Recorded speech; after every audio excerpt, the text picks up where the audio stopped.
but also many of us will start with some sunshine. Stays fine for much of eastern England, northern England and Scotland. Further west, cloud will be edging in with some patchy rain. Temperatures in the teens in the south, single figures once more further north, despite some decent spells of sunshine. Goodbye.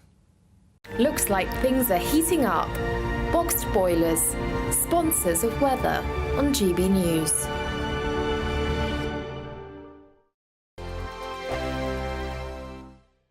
We've got cash, treats and a spring shopping spree to be won in a great British giveaway. You could win an amazing £12,345 in tax-free cash. Plus there's a further £500 of shopping vouchers to spend at your favourite store. We'll also give you a gadget package to use in your garden this spring. That includes a games console, a pizza oven and a portable smart speaker, so you can listen to GB News on the go. For another chance to win the vouchers, the treats and £12,345 in tax-free cash, text GBWIN to 84902. Text costs £2 plus one standard network rate message. Or post your name and number to GB03 PO Box 8690 Derby DE1 9TT. UK only. Entrance must be 18 or over. Lines close at 5 p.m. on Friday the 29th of March. Full terms and privacy notice at gbnews.com/win. Please check the closing time if watching or listening on demand. Good luck. I'm Martin Daubney. This is GB News, Britain's news channel.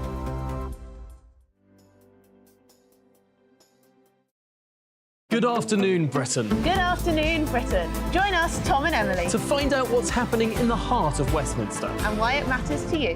Weekdays from midday, we bring you the most compelling stories from across the United Kingdom. And from your doorstep to our inbox, That's right, we want to hear from you, GB News. Britain's news channel. 2024, a battleground year. The year the nation decides. As the parties gear up their campaigns for the next general election. Who will be left standing when the British people make one of the biggest decisions of their lives? Who will rise? And who will fall? Let's find out together. For every moment, the highs, the lows, the twists and turns. We'll be with you for every step of this journey. In 2024, GB News is Britain's election channel.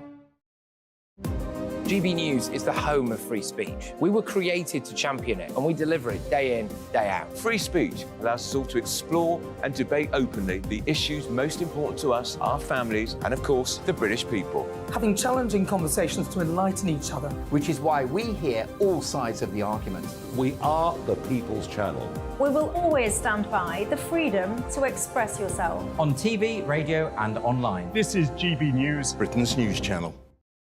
Big news, big debates, big opinion.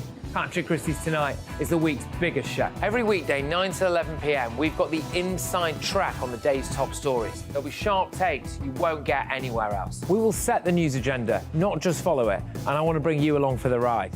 Whatever it is, we'll have our finger on the pulse. It's news, but it's this close to entertainment. Patrick Christie's Tonight, 9 to 11 p.m, only on GB News, the People's Channel, Britain's news channel.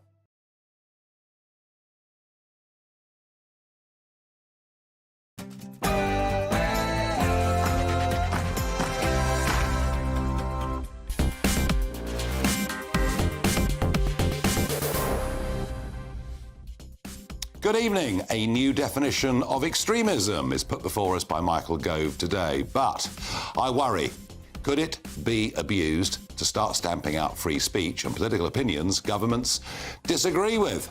And we've got a new proposed piece of legislation. Yeah, it's Nigel's Law. That's what I'm going to call it, because they're saying they're going to make it much harder for banks to close people down. I'm very, very pleased with this massive step in the right direction. And joining me on Talking Pints, fresh from being in the celebrity Big Brother household, and of course, the uncle of the future Queen of England, Gary Goldsmith, here for Talking Pints. But before all of that, let's get the news with Sophia Wensler.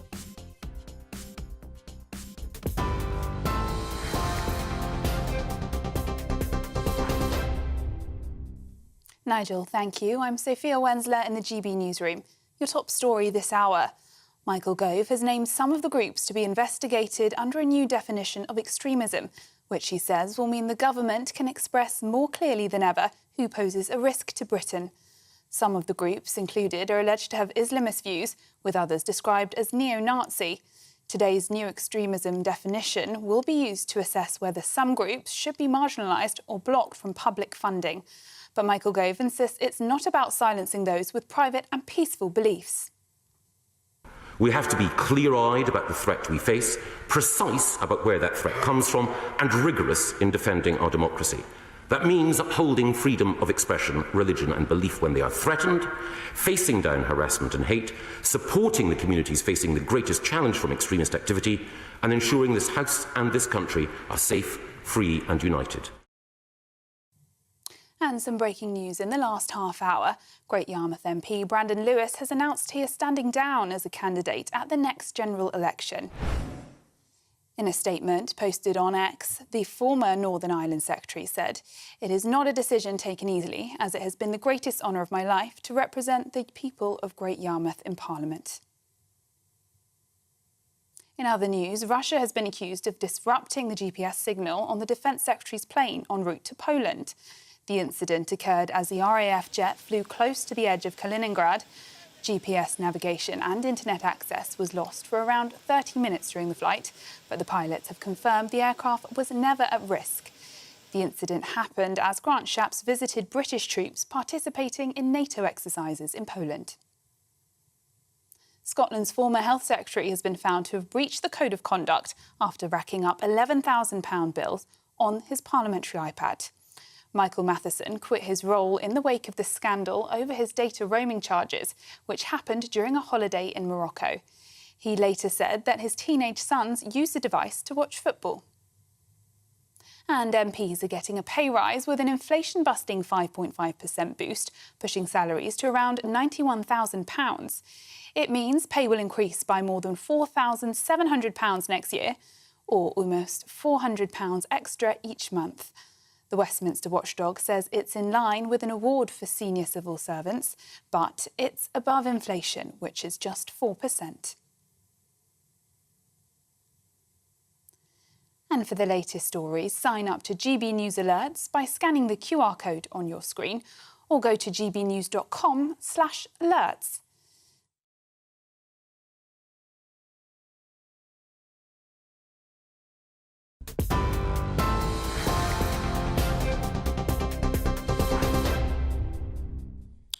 Good evening. Well, Michael Gove today laying out a new definition of what is extremism. Let's hear what he had to say in the House of Commons earlier on today. The proposed definition will hold that extremism is the promotion or advancement of an ideology based on violence, hatred or intolerance that aims to negate or destroy the fundamental rights and freedoms of others, or undermine, overturn or replace the UK system of liberal parliamentary democracy and democratic rights, or intentionally create a permissive environment for others to achieve these results.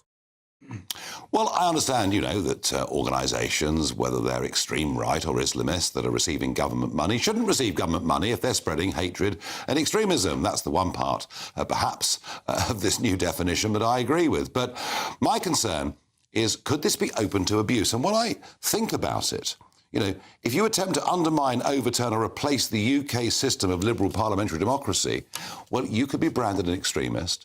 And whilst that wouldn't make you a criminal, because this will not go into law that the police are going to enforce, it would take you out of public life. Well, I was elected 25 years ago to the European Parliament on a ticket that said we should leave the European Union. My first day there, Sir Stephen Wall, he was the representative for the Foreign Office in the European Union, came to my office, sat with the three of us from UKIP that had been elected and said, "Gentlemen, what are your intentions?" It was clear he thought we were an extremist terrorist group. And that's the worry with all of this. Even if you create a permissive environment for others to achieve the result of undermining democracy or fundamental rights. I mean, that could mean that you perhaps couldn't debate many issues on GB News if some took those arguments and went too far with them. So my concern with all of this is that I think it has the potential to be abused by governments that want to shut down debate on issues that they don't like. I think it is. We were told the new definition would be less woolly, and yet, from what I can see, it's completely and utterly open-ended. I'm sure that everybody on all sides of the political debate will argue that they're being victimised, but I think this is open genuinely to a shutting down of free speech, maybe not by this government, but who knows what may come in the course of the following years. So tell me what you think. Is it open to abuse? I'd love to get your views, please. Farage@gbnews.com. Now, one member of Parliament who was subjected to extremism, intolerable behaviour, was, of course, Tobias Ellwood, the Conservative Member of Parliament for Bournemouth East, with a mob of, I think, nearly 100 people for several hours turned up outside his house, shouting and chanting pretty hate-filled messages. Tobias, welcome back on the programme. Two things, really. One, I'd like to know what you think of this definition and whether you share my reservations about how it might be used in the future. And secondly, I don't think this definition actually helps MPs like you and would stop people gathering outside your house. Well, firstly, good evening. And interesting you speaking about the European Union and reflecting back on that, going down memory lane. You and I agree on many things, and we both know that you and I disagree on many things, but we do it in a way that allows us to disagree in a form that allows debate to continue. I don't hate you for what you believe in. You don't hate me. The art of disagreeing remains strong between us, and that's so important. But that's not the case in what we've seen over the last 3 or 4 months. And that's why there's this question that's being raised, bigger question, fundamental question about who we are, what we stand for, what it means to be British and to live here, what binds us together, and how do we defend our open and tolerant way of life, our liberal parliamentary democracy, as Michael Gove was just speaking about. And since those deadly attacks by Hamas on the 7th of October, tensions between communities, within communities have been rising here. We've seen rise in anti-Muslim and anti-Semitism hatred. Even the business of Parliament has been affected. And as you just touched on, MPs have been targeted as well. It's led to that big speech by the Prime Minister outside Downing Street on the 1st of March, where he wanted to address the spread of hate and division, and, of course, Michael Gove's speech today. So this has a security implication. That's what it's about, because it's through these extremist groups that freedom of expression is being suppressed, actually. Hatred is promoted. And in the worst cases, youngsters with a scant understanding of the Quran are recruited, radicalized, often online, to carry out deadly terrorist attacks here in the UK. So I would not want to see people like yourselves ever gagged in any sense. But I hope you'd agree there's also responsible use of freedom of speech. That's something that we need to recognise. Tobias, I absolutely agree with that. But the question is, does what is stated here, does it do the job? I think this is an evolving conversation. And the fact that we're talking about it, nobody is on this list yet, as has been put forward by Michael Gove. Very interesting to see Labour's response as well today. They didn't condemn it in any way. They largely agreed with it. I think this is an evolving conversation. We've gone through this very, very difficult period, and we have big questions to answer. I never thought that we'd see legislation required to protect war memorials, because nobody had ever challenged them before. We're now starting to do that because those behaviourist norms are being tested in all forms of our society. Okay. And so important then, therefore, we debate these things properly, and as a nation, decide what is right and what is wrong. OK, Tobias, thank you very much indeed. An evolving conversation is the view of Tobias Ellwood. I'm joined in the studio by Abdullah Al-Andalusi, the co-founder of the Muslim Debate Initiative. Welcome to the programme. And Toby Young, the General Secretary of the Free Speech Union. Abdullah, there are some that say that this definition that Michael Gove put out today is aimed at Muslim groups. Do you believe that to be the case or not? I think it was spurred on by the pro-Palestine protests that demanded a ceasefire against the massacre and plausibly a genocide against the Gazans according to the International Court of Justice. Many would disagree with that. Well, let's let the ICJ review it. They'll probably review it better than you. But the issue is this, that everyone seems to have a short memory. People don't remember the Countryside Alliance and the fox hunting demonstrations that ran riot in Parliament Square. They actually burst into Parliament. At one point, Simon Hart organised public harassment campaigns of the MPs. And guess where his position now? He's now Chief Whip under Rishi Sunak. So the Conservative Party has no problem with rallying the mob and using mob potential harassment of MPs as all part of democracy. But when it comes to movements hang on, Abdullah, hang on. Yeah, I was that's there. not true. Yeah. I was there. Sure. On the countryside march. No doubt. You can be as rude as you like. That's fine. I was there. I was there on the countryside march. 406,000 of us marched through London. There wasn't a single arrest. There was no disorder. There wasn't even a piece of litter left behind. And the difference here, and yes, and I was involved in this. Not that I hunt, but I believe in people having the freedom to do within reason what they want. The difference is the lobbying of those members of Parliament wasn't intimidatory. What happened in Parliament Square the day that the SNP resolution was due to be debated is MPs were frightened to leave the building. So are you denying that there was no riot in Parliament Square due to the fox hunting protests? I'm telling you that I was. I'm telling you that I was. Parliament, I was on the country. And there was actually it's literally called public harassment campaigns against MPs. I wasn't there on that day. I was there on the big march. But the point is, we're not talking about when you were there. We're talking about the historical record. You can check out the riot that happened. If any group bursts in and behaves badly and threatens or intimidates, it should be, of course, the law should be enforced. Well, it already happened. It already happened. My question to you is: do you think this definition of extremism is helpful or not? No, it's if you ban something which is to do with people's beliefs, that is not about inciting violence, then this is thought policing. And in the modern world, I often say that the term extremism, which is an unhelpful term, at least the Americans have the wherewithal to say countering violent extremism, not just extremism.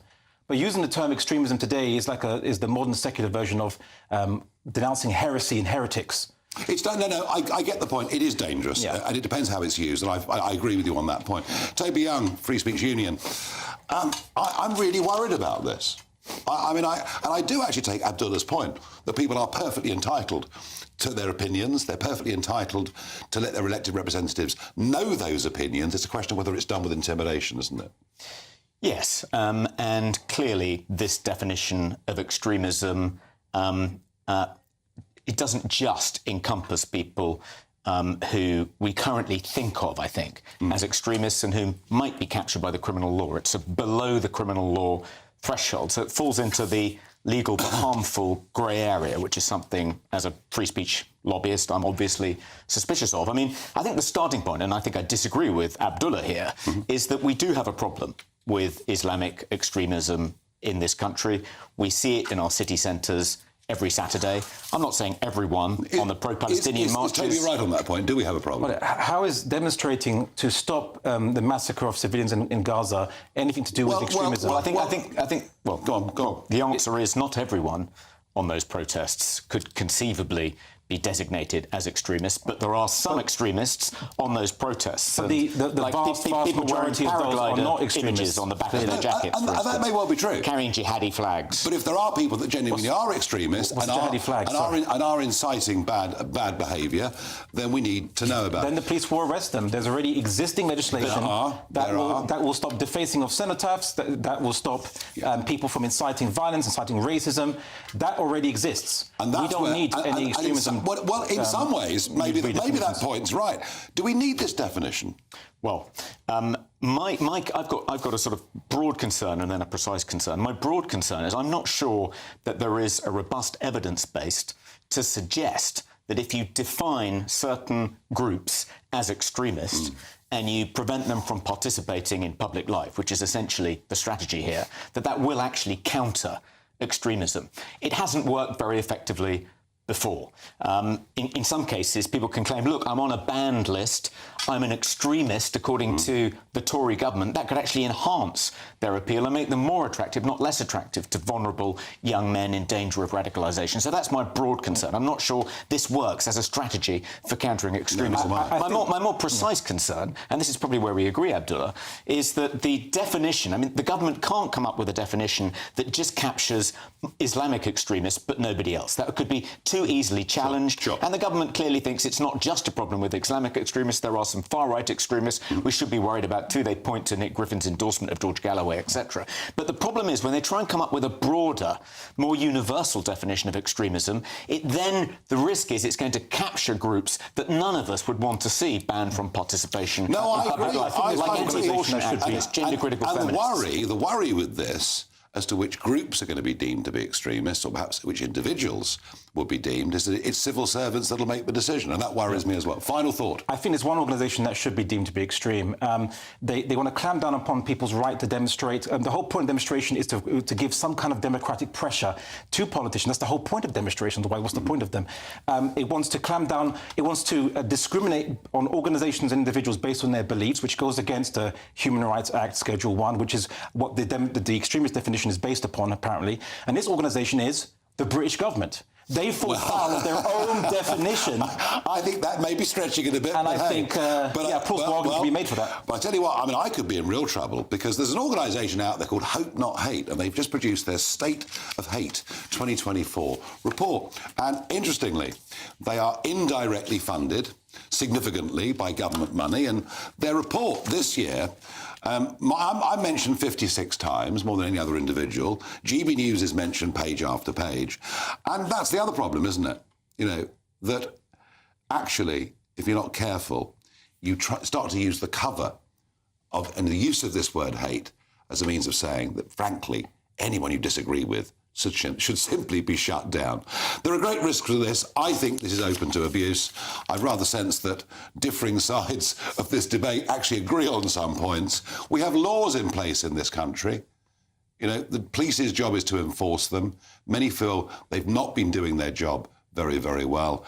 I don't think this is helpful in any way at all, Mr. Gove, and I think it's open to abuse. Get your views after the break. In a minute, well, it's extraordinary. Holly Valance, perhaps as you know her, you know, very, very famous 20 years ago, singer, model, all-round star, and of course appearing on the most famous Australian soap ever. She's been quiet for 10 years, not done any big sit-down interviews for 10 years. Today, she sat down with GB News' Chris Hope, and it is, I promise you, really, really interesting.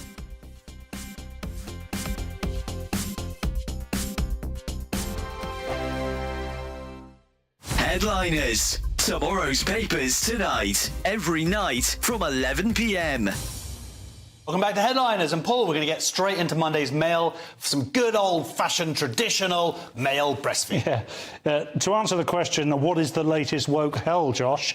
Row as hospitals say hormone-filled milk from trans women who were born male is just as good for a baby as the real thing. It's possible for men, if they pump themselves full of estrogen, to grow larger breast tissue, and they often do. If or you just eat lots of burgers.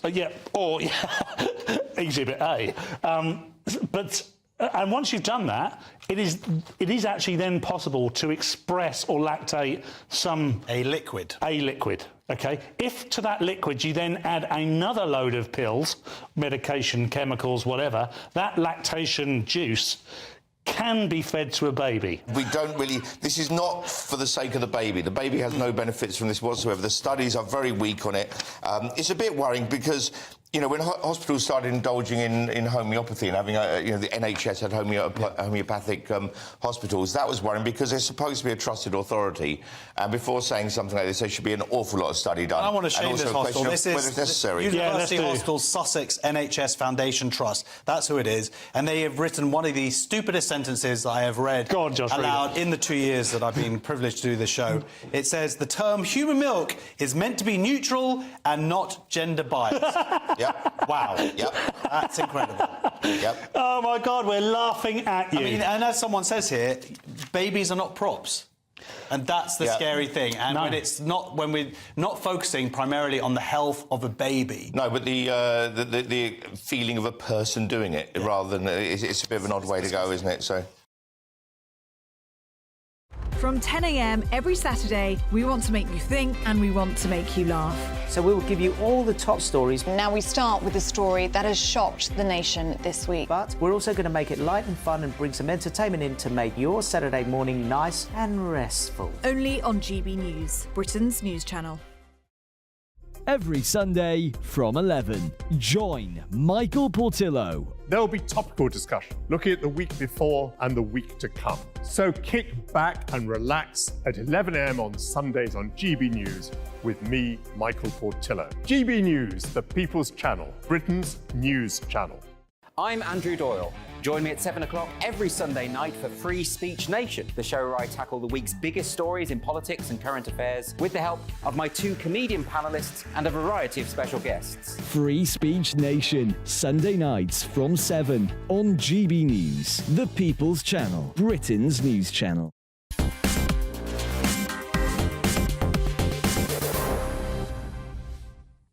Well, some of your reactions to this new definition of extremism. Kevan says, what does this mean for patriotic Brits who love their country but have seen it go down the toilet? Well, I think probably not very much unless it is abused, and that's my really big worry. You start to widen the definitions. Rob says it doesn't matter what definitions they come up with regarding extremism. What they need to do is ensure that the police enforce the laws as they stand now and do it consistently. Rob, that's exactly the point I was making. We have laws that for some reason the police appear to have been disregarding in recent times. Steve says, I am a middle-aged white Christian man who can trace my English ancestry back hundreds of years. I'm happy for migrants from anywhere and with any religion to settle here, but I want them to integrate into my society and not expect me to adapt and integrate into theirs. Am I an extremist? Well, Steve, I tell you what, in a few years' time, under this definition of Michael Gove's, you very may well be one. And finally, Barry says, very concerned about this. Who decides? The civil service, Barry. And I think we know their views on many things would not certainly be the same as mine, or indeed many people in this country. Now, Christopher Hope, our political editor, what a day it's been in Westminster. Unbelievable. A friend of mine reported from Number 10, it was like a morgue in there, that Sunak would call an election on May the 2nd just to get it over with, to end the pain. It's all below the waterline, so it's not out there in speeches. It's all what we're hearing from... I was sitting having my bowl of soup for lunch, and this respected Tory MP came up to me and told me why the PM is going to call an election Wednesday or Thursday next week. This election was all about it. There's 2 groups in Number 10, there's a spring group and an autumn group. Go Spring is after Monday, when they should maybe get the Rwanda bill through the House of Lords, through ping-pong. Yep. Go early before the small boat thing goes wrong. The autumn group say, wait until the autumn, wait till the economy comes back, have a tax-cutting budget of some sort in September, makes more sense. And then I do know as a fact for you, Nigel, that all Labour MPs were told to give in their election addresses... to be printed. 2 days ago. Yeah. So they've all given out why you'd vote for me this May, you know? Yeah. So, extraordinarily, this weekend was going to be the weekend to decide until today. On a visit to the West Country, the PM, Mrs Sunak, has told reporters this. I'll read out, the words are important. Yeah. In several weeks on May the 2nd, we have elections on local issues, police and crime commissioners, mayors. There won't be a general election on that day. There won't be a general election on that day. Explicit, clear... But not May the 9th or May the 16th. Well, yeah, but we've got local elections on May the 2nd. Correct. We've got the London mayoral elections on May the 2nd. So if it was going to happen, it would happen on that day. You'd have thought so, but they can do the following. In June, there'll be now more stories by the weekend about June, other dates in the summer. But he made clear early this morning, that his working assumption is the second half of this year. Well, it's been a day of fevered. It was fevered. No, absolutely. Right, so Holly Valance, as she's better known, a married name, Holly Candy, obviously. Yes. First big sit-down interview for about 10 years. That's right. We're launching GB News, a new podcast called Chopper's Political Podcast, in which I'm sitting down in a pub. I was on it with you on a different podcast. Yeah. Just talk about politics in a pub situation, which is a different way you can talk to people. I'm a great believer in that, don't I? Yeah, you love pubs. I know you've been too many with you. Holly Valance, though, she's best known as being in Neighbours as Flick, and then she sang songs as a pop star called Kiss Kiss, and then in Taken, the Liam Neeson film, she was in Taken. Then since 2012 she's got married Nick Candy, a well-known millionaire property developer, and has gone a bit quiet for 10 years until she's come out at this PopCon event, and she came out saying she liked you a bit. She thought Leanne would be great, and Jacob Rees-Mogg could be Prime Minister. So I interviewed her for my podcast, and we talked about a lot of things. The first one, amongst many things, you'll hear tomorrow morning at 6 a.m. on wherever you find your podcast, we spoke about your old mate Donald Trump. Well, of course, I introduced her to Donald Trump. Yes. You know, and I took her to Mar-a-Lago. Maybe we can see the photograph up on our screens. And there it is. There's the Donald in the middle, Nick Candy on my left, there's me, and there's Holly. So I did introduce her to Donald Trump, and I think it left quite an impression, didn't it? It's all your fault, Nigel. Yeah, well, a lot of things are. She's definitely right of centre. You don't hear many celebrities, pop stars, Hollywood types, let's say, they're talking about issues of the right, and she's been pretty clear she is a right-winger and she's frustrated by some things in this country. But before we get to that, I did ask her about her views on Donald Trump when she met her at that point. Here's what she had to say. Briefly, you met Donald Trump. Yeah. What was it? There was a photograph online of you meeting him. You and Nick met him, I think. What's he like? Unreal. He was fabulous. So we were all in Miami, and Nick had said to Nigel at some point, listen, if you go to Mar-a-Lago, count us in. We want to meet the big guy. And so Nigel was going, and we all went together, and he was incredible. He gave us an hour of his time in the office. I couldn't believe how much time and interest he gave us. He wanted to know all about where we were from, what we do, all about Nick's businesses. It was not what I was expecting. I thought maybe somebody a bit more brash, a bit more cocky and loud, and he was extremely warm, extremely gentlemanly, and very interested in everything that was going on in the UK, asking us all about politics. It was great to have Nigel there. Him and Nigel are fantastic friends. I think that's really important for us as well going forward into the next election in America, that we have these friendships. And Nigel for UK ambassador to America? I think he'd be a fantastic ambassador. He'd be great. Keen on that. Yeah. Trump wasn't the ogre who was painted by his critics. I mean, also he has said some pretty clever remarks about women. Did that put you off, or did you raise it with him? Harden up. People say nasty things all day. I've had disgusting things said to me. Absolutely disgusting things that would floor you if I said them out loud on this microphone right now, where you have to call police. Did I cry? No. So toughen up. Well, as my friend put it to me the other day, if you're hiring an attorney, do you want the nice guy that smiles nicely, is polite to everyone, or do you want the pit bull? And ultimately, the attorney is him. He's your attorney. You want the guy that's going to go and fight for you. For America, you mean? Yeah. Verbal stage and... Yeah. So just because you don't like someone's disposition all the time, and I actually don't mind it, just because I like straight shooters who don't talk, I don't have a problem with it. They have hardened up, she says, to women who don't like Trump, because he's, you can argue for Trump's record when he was president, but, he kept the world a bit safer than Biden's managed to do. Yeah, no, absolutely. And you also asked about some personal issues, to do with law and order in London. Law and order, yeah. I was asked about her views on that, and she disclosed, she would say, how London feels a bit more lawless currently, and she talked about being mugged in Chelsea. Here's what she had to say. It was out of control. All of us have been robbed on King's Road in our area. Yep. What happened when you were robbed? I just had my phone taken out of the pram, she went... stealing off a mum with her baby in the pram. It's pretty low stuff. No, I wasn't hurt, fortunately. But yeah, I've had friends get belted for their phones and watches and home raids and trying to kick in doors, and it's in Chelsea. Yeah. Particularly in Chelsea, because they know people are walking around with probably a nice watch on. Yeah, and the police are helpful. They rob me, they're in for a nasty surprise. I'm usually in a Swatch down the street.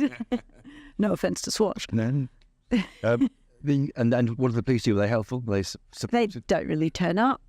You can call them, but I don't ever see a bobby. It's like kids point and stare now when you see a policeman on the street. Look, Mum, a real live police person. Person. So yeah. PC, policeman. It's meant to bet in more person. 20 police person. Police person. Give me a break. Policeman, officer. Yes. Well, they are. The UK government is investing more in police in England and Wales, maybe. So they're meant to be more around to reassure. It would be nice to. I think it's a deterrent at the very least. And I also don't understand how in this day and age with such cheap technology, for instance, with CCTVs, like anyone can stick a Ring camera anywhere for 150 quid. Why, for instance, our high street doesn't have any CCTV cameras. Now, I'm not a big person who wants a lot of cameras around, but on a high street where everyone's being robbed blind, it might be a nice idea, and it doesn't cost much. So then why don't we have that? Yes. Well, it all looks fascinating. Big podcast. How long's the podcast? About 40 minutes. Fine. Tune in. From 6 o'clock tomorrow, where do we get it? Okay, Spotify, Apple Podcasts, wherever you find your podcast is there. Subscribe, sign up, tell your mates, even your mates, Nigel. It's not very complicated listening. Tune in. Chopper's Political Podcast. Chopper's Political Podcast. Very, very good. Now, in response to what Holly said, a Met Police spokesman said we continue to dedicate our resources into tackling robbery, knife crime and taking weapons off our streets. In Westminster and Kensington and Chelsea, officers are regularly deployed into known hotspot locations using innovative tactics and conducting high-visibility patrols to keep the community safe. So, that's all right then. In a moment, a change to the banking laws is coming. Could they call it Nigel's Law? No, I don't think they'd ever be that generous somehow, would they?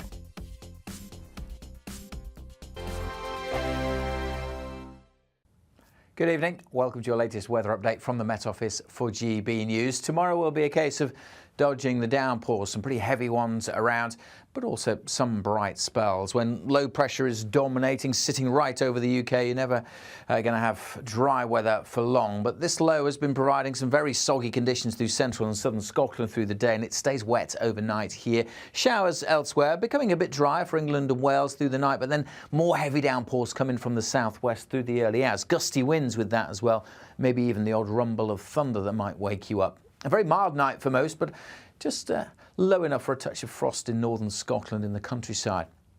So a damp and chilly start for most of Scotland. Further heavy showers further south, a lot of spray and surface water on the roads for the morning commute. Those downpours should ease through the day, but it stays dull and damp for southeast Scotland, northeast England. Elsewhere, a mixture of bright spells, but also some further showers. Again, pretty mild for England and Wales, 15, 16, where we see some sunshine, but a cold feeling day, particularly with that persistent rain over Scotland. Gets pretty cold on Friday night. Many of us will start the weekend with a touch of frost, but also, many of us will start with some sunshine. Stays fine for much of eastern England, northern England and Scotland. Further west, cloud will be edging in with some patchy rain. Temperatures in the teens in the south, single figures once more further north, despite some decent spells of sunshine. Goodbye. I'm Christopher Hope. And I'm Gloria Di Piero, bringing you PMQ's Live here on GB News. Every Wednesday we'll bring you live coverage of Prime Minister's questions when Rishi Sunak and Sir Keir Starmer go head-to-head in the House of Commons. We'll be asking our viewers and listeners to submit the questions that they would like to put to the Prime Minister, and we'll put that to our panel of top politicians in our Westminster studio. That's PMQ's Live here on GB News, Britain's election channel. Big news, big debates, big opinion. Patrick Christie's Tonight is the week's biggest show. Every weekday, 9 to 11 p.m, we've got the inside track on the day's top stories. There'll be sharp takes you won't get anywhere else. We will set the news agenda, not just follow it, and I want to bring you along for the ride. Whatever it is, we'll have our finger on the pulse. It's news, but it's this close to entertainment. Patrick Christie's Tonight, 9 to 11 p.m, only on GB News, the People's Channel, Britain's news channel. Join me, Camilla Tominey, every Sunday at 9:30 when I'll be interviewing the key players in British politics and taking them to task. This report basically says that he's not fit to stand trial. With an upcoming election looming over Westminster, now is the time for clear, honest answers. I agree. And that's precisely what I'll get. Is he indecisive? Incompetent? That's the Camilla Tominey Show at 9:30 every Sunday on GB News, the People's Channel, Britain's election channel.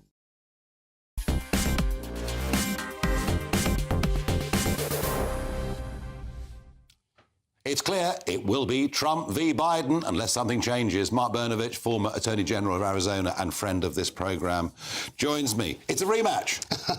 Not between you and I. No, but I mean, is Biden really going to make it through to November the 5th? Well, you recall last year when I was on your show, I said that I predicted that Joe Biden will not be the nominee. I know, but look at it. I still stand by that. Obviously, the Democrat and identity politics in America, they have a problem.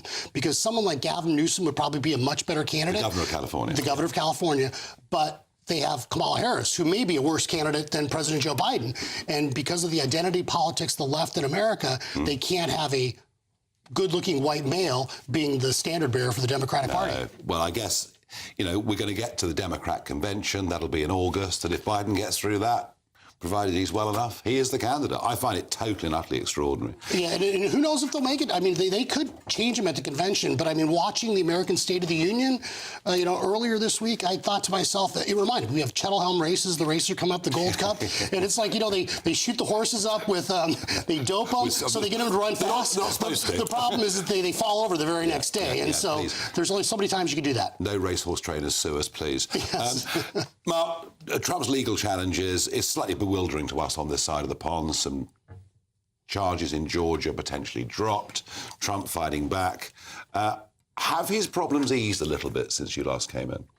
Yes and no. Now, without a doubt, some of the charges, some of the counts have been dismissed in Georgia, but the reality is the most serious one involving the racketeering laws is still ongoing. So he's still facing that. He's still facing criminal charges in New York. Just today, as we're sitting here, there's arguments going on in a Florida court about whether any of the Florida charges should be dismissed. So to me, it's unfortunate. I was a prosecutor, federal prosecutor, state prosecutor. What we are seeing is unprecedented in the United States. You're seeing a weaponization of the criminal justice system. It's something that normally happens in third world countries. But I guess, as we've had a record amount of people coming in from third world countries in the United States now, it shouldn't be any surprise that we're now developing a third world criminal justice system. That's a very sad thing to say. But something fascinating is going on within the demographics of the United States. Have a look at these graphs up on the screen because they are really, really interesting. For so many decades, it's been taken as a given that, the black and Hispanic vote would go towards the Democrats. And indeed, if you look at those blue on the left-hand side, that tells you that an exit poll in the 2020 election said that 87% of black voters voted Biden, only 12% for Trump. 65% of Hispanic voters voted Biden. Now look across on the other side, and you'll see some remarkable changes. Trump now leading quite clearly over Biden on Hispanic voters. And whilst there is still a gap on the black voters, it's changing. Trump is picking up Hispanic voters. I remember it was said at the time of the Romney election in 2012, Republicans could never win again because of the growth of the Hispanic population. And yet, the number of white voters who are going to vote Trump and Republican has declined slightly. What's going on? I think it fundamentally comes down to immigration. And the reality is there are people that, like I'm a first-generation American, people that went through the process of legally immigrating to this country. They are seeing a record amount of illegal immigration in the United States, people that aren't being vetted, people on the terror watch list slipping in, a record amount of fentanyl, record amount of drugs coming in. So immigration is the number one issue now in the United States. And so fundamentally, people know that it's unfair that Joe Biden has incentivized and decriminalized people breaking the law. And I think that people are really frustrated because, just last year, you had 100,000 fentanyl-related deaths in the United States.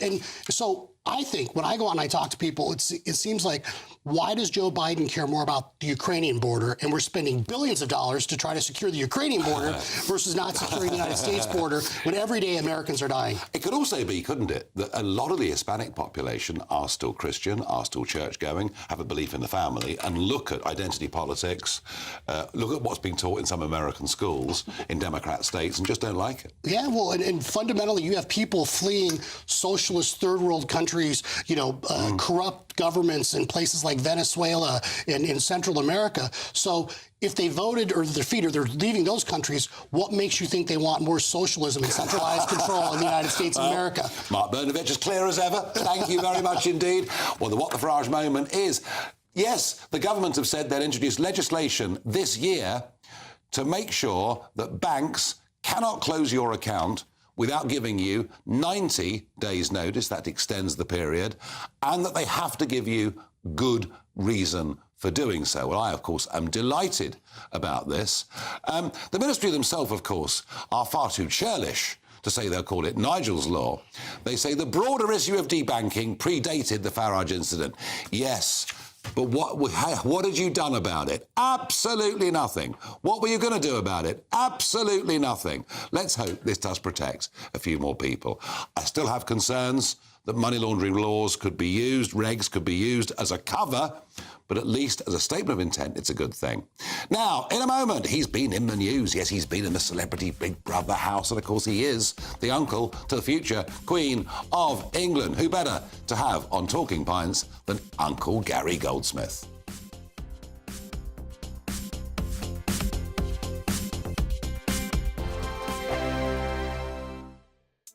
Nana Queer, weekends from 3 p.m. Should we put tobacco-style warnings on ultra-processed foods? Boris Johnson is calling on the government to do this. In his Daily Mail column, the former Prime Minister says that people don't know what they're feeding their families and there's too many extra ingredients. That's why I'm asking, should we put tobacco-style warnings on ultra-processed food? Well, joining me now to discuss, Steve Miller, former presenter of Fat Families, Helena Davidson, campaigner and policy expert at the Vegan Society. Right, so I'm going to start with you. Steve Miller, what do you think? Oh, I'm applauding Boris today. Good on you, mate. And the reason for that is we know that the research on the warnings on cigarettes, I should say, when those warnings were visual, they worked very well. The second reason on a practical level is that we need to stop looking and listening before we start, grazing and putting things in the trolley. And the third thing is that, these kind of signs, or these warnings, I should say, are kind of hypnotic. They trigger the emotion. So they're much more likely to get people to think and maybe resist. Yeah, so at the Vegan Society, we're broadly in favour of increasing consumer knowledge when it comes to the nutritional value of people's food. But I think it's important to mention that ultra-processed food isn't an issue that's exclusive to vegans. And whilst most meat alternatives will fall into the ultra-processed food category, it largely depends on how we're going to look at how UPFs are going to be assessed, because vegan alternatives that fall under ultra-processed foods, they're actually, on average, healthier than meat products or ultra-processed foods that contain animal products. Really? So I think it depends on how we look at it. We might have to take a closer look at the nutritional profile of individual foods rather than the level of processing. I'm Michelle Dewberry, and I'm not here to tell you what to think. I'd much rather hear what you have to say. So send in your opinions to gbviews@gbnews.com. Keep them clean, and you never know, I might read them out. With my panel here on Jubes & Co, we debate, we get stuck into the issues of the day on a show where all views are welcome, especially yours. GB News, the People's Channel, Britain's news channel. 2024, a battleground year. The year the nation decides. As the parties gear up their campaigns for the next general election. Who will be left standing when the British people make one of the biggest decisions of their lives? Who will rise? And who will fall? Let's find out together. For every moment, the highs, the lows, the twists and turns. We'll be with you for every step of this journey. In 2024, GB News is Britain's election channel.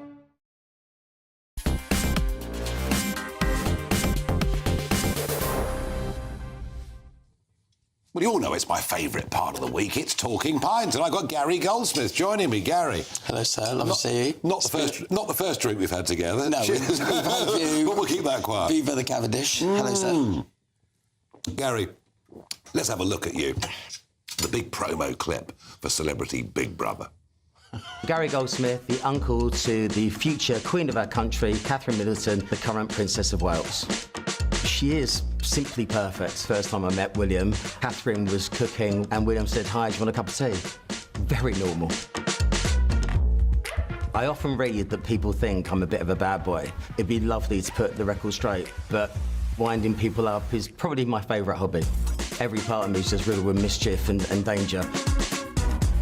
You know, I'm an absolute nightmare to live with. There's a reason why I've had 4 wives. Only 4 wives, Gary? I thought it was more than that. 4 wives, 1 daughter. I think I've got that the wrong way round, haven't I? I'm not sure which way round it would have been more expensive these days, but yes, it's the funny thing fun. is, because of your niece, you're somebody that, has been written about. You're somebody that's had Sunday newspaper stings. You're somebody that's been painted out to be the black sheep, the wild lad, etc. And yet, you didn't choose this life of fame and celebrity. It sort of fell upon you, didn't it? I think Catherine is amazing for our country, and what she's doing, I think, is a brilliant job. And if I happen to be the fall guy for it, it's something that I'm willing to take on. I think it's... I remember when we first got the note that Catherine was seeing William. Yeah. One of my best friends called me the Count of Slough because he reckons that's only one letter out. Apologies. Sorry, but I'll deal with that, and whatever happens. Yeah. I'm trying to do my best in life. But occasionally things get magnified or distorted. Well, that's the media. Yes, I mean, if you give them an opening... You know, I've been through it. But you decided to go on Celebrity Big Brother. That wasn't avoiding media, that was saying, I'm up for it. I'm trying to change perceptions. And it was all about my daughter, in truth. So my daughter didn't really tell any of her friends at university who she was related to until right at the end when she was graduating. And I thought, well, that was a bit sad. That she felt that way. She didn't want to be tarnished or labelled. And I thought, well, if also when you get to that sort of 60 mark, and I'm very close to it now, why say no to anything? So I'm going to say yes to pretty much anything that comes my way. That's a good philosophy. Well, I did the same. I'm a bit older than you. I'm 60. I'm nearer 60 than you are, just. And I did I'm a Celebrity Get Me Out of Here last November. I know, because I interviewed for it. You know, and, I got through to the last day. You got the gig. Why did they get rid of you, Gary? What? In BB? Yeah, I mean, you were the centre of all the news attention. Yeah, no, so 35 million hits, 61% of headlines, but who's counting? But when it all happened, they changed the format because they wanted Sharon there, so they thought it'd be great for ratings. So they created a format. And to be fair, I'm not a celebrity. I'm related to one. I was afforded the opportunity to be there. And I think it looked very uncomfortable for me the first 2 days when I've looked back. But that wasn't really necessarily the truth. It was just, everything's down to an edit. Oh, I know. Of course you know. Yeah. But, did you enjoy it, though? Oh, it was the best thing I've ever done. Really? Do you know, I had this little sneaky peek of what it's like to be a celebrity without having the fallout or the attention.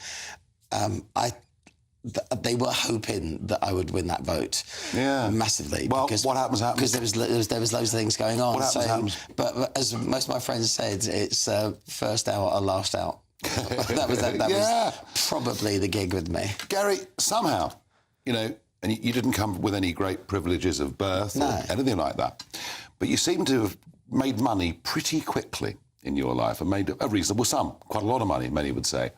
What was the secret to doing well? But people don't ever acknowledge this, and thank you for the opportunity to mention it. My sister and I both were multi before we were 30, and we did that independently from relatively humble stock. I don't like people saying it's common stock, 'cause there's nothing about their family that's common at all. It's humble stock. So mum was an accounts clerk, dad was a painter and decorator, and there was mum miscarried in between the pair of us, hence there was a 10-year gap, which a 10-year gap with children is very difficult to manage. They both had to have 2 jobs to make sure there was always someone home for the pair of us. The simple answer to the question is hard work. They just said I would prefer someone who worked for me, who tried really hard, as opposed to being the most talented or the luckiest, because hard work is something you can control yourself. And I do think that I work very hard. You must have done well. I work 7 days a week in a startup. Yeah, and then someone comes along and offers you a load of money. It's 20 years ago nearly, isn't it? And suddenly it's Gary Goldsmith, it's Rolls Royces, it's a big house in Ibiza, and it's kind of party time, isn't it?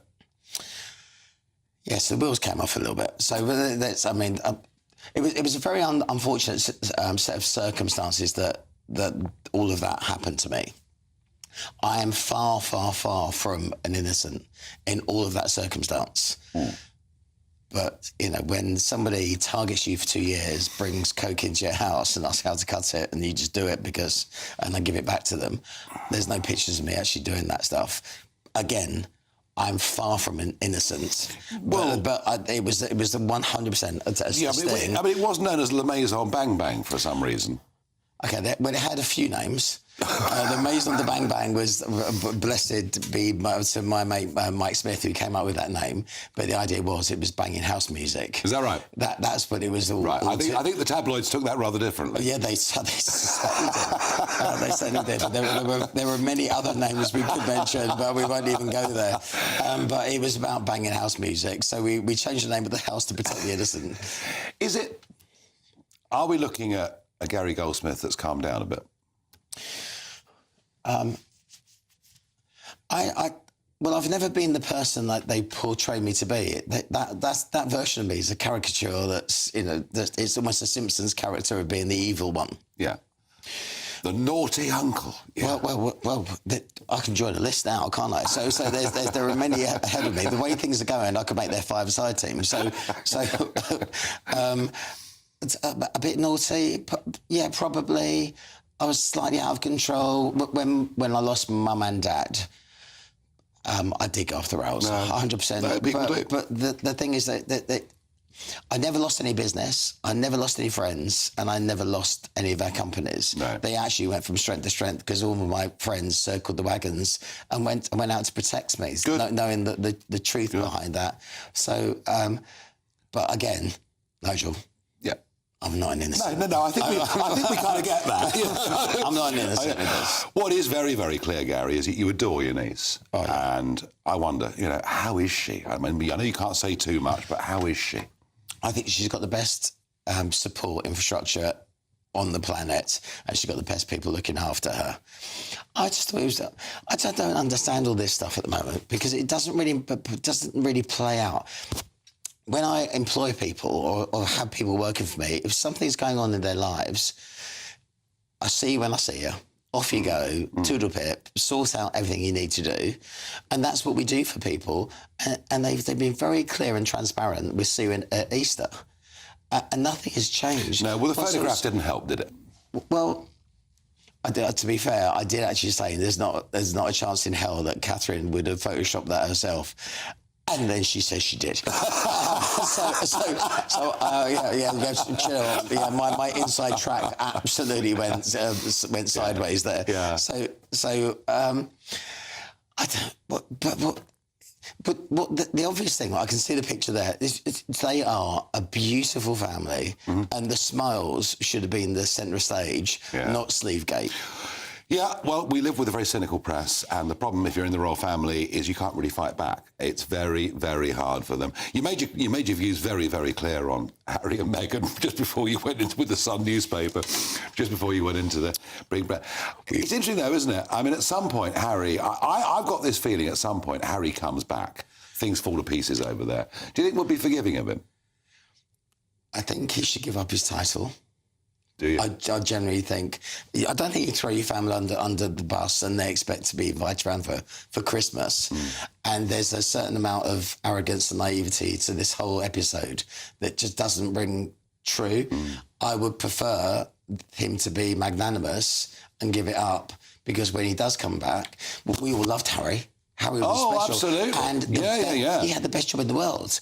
He had an opportunity to do good of his choice. The Invictus Games is amazing. He's doing amazingly good work. But then suddenly, give yourself an opportunity to catch your breath and come back when the time is right. I'm not sure he'll be a married man when he does, though. No, I'd rather agree with that. Well, I have to say, I'm not an angel. Gary Goldsmith, thank you for joining me on Talking Pints. Absolutely. Great stuff. Well, it's the end of my week with GB News. I'm back on Monday with you live at 7 p.m. But before we get the weather with Alex Deakin, I'm going to ask Jacob Rees-Mogg what he's got coming up in the next hour. We're going to be talking about extremism and the recent views from the government on this, and this extraordinary report from Hope Not Hate. Which we're both in. I'm one of the most dangerous Tory MPs. I get 4 points from this Home Office-funded outfit. And we might talk about the general election and that now being ruled out, which is quite important. Well, I don't know as far as Jacob's concerned, folks. Maybe they have a point. I don't know. Let's have a look at the weather. Looks like things are heating up.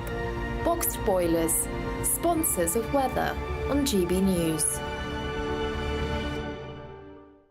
Good evening. Welcome to your latest weather update from the Met Office for GB News. Tomorrow will be a case of dodging the downpours, some pretty heavy ones around, but also some bright spells. When low pressure is dominating, sitting right over the UK, you're never going to have dry weather for long. But this low has been providing some very soggy conditions through central and southern Scotland through the day, and it stays wet overnight here. Showers elsewhere, becoming a bit drier for England and Wales through the night, but then more heavy downpours coming from the southwest through the early hours. Gusty winds with that as well, maybe even the odd rumble of thunder that might wake you up. A very mild night.